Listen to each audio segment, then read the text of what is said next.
President Obama has arrived in Tel Aviv. It is his first visit to Israel as commander-in-chief. The president will spend 4 days in the Middle East.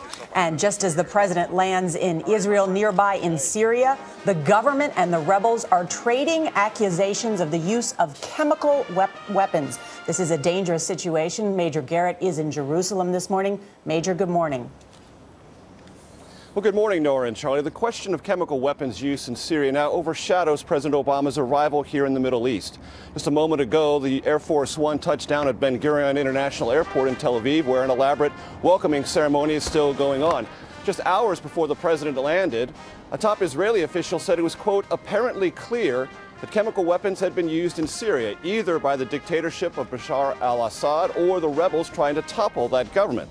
The White House is sifting conflicting data and has reached no firm conclusions. Now, Syria does possess large stockpiles of sarin nerve gas, mustard gas, and anthrax. And the regime routinely says those stockpiles are secure. It's also worth noting rebels routinely accuse the Syrian government of using chemical weapons. If their use is confirmed, it could draw the United States deeper into that conflict, which is why the White House is proceeding with such caution. The issue of the possibility of chemical weapons use remains a great concern. The White House says it's carefully looking into reports Syria's 2-year-old civil strife has escalated into a chemical war.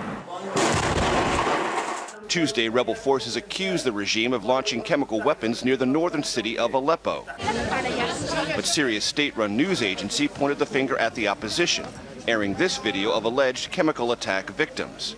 White House spokesman Jay Carney. At this time, we have no evidence to substantiate that charge, and that we are skeptical deeply of a regime that might make that charge, given that the regime has lost all credibility in the eyes of the Syrian people and the world. While the White House is still assessing the situation, Senator Dianne Feinstein, chair of the Senate Intelligence Committee, expressed concern following a classified briefing. I think the probabilities are very high that we're going into some very dark times, and I think the White House needs to be prepared. An independent group licensed by the U.S. Treasury Department to funnel money to the Syrian opposition issued a statement saying a chemical warfare agent simulant was used, but stopped short of calling it a weapon. If the reports are confirmed, it could mark a critical tipping point in the bloody civil war. Crossing a red line President Obama drew himself. The use of chemical weapons is and would be totally unacceptable.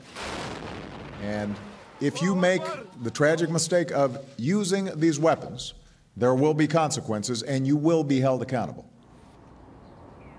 The White House has been intentionally vague about what those consequences might be.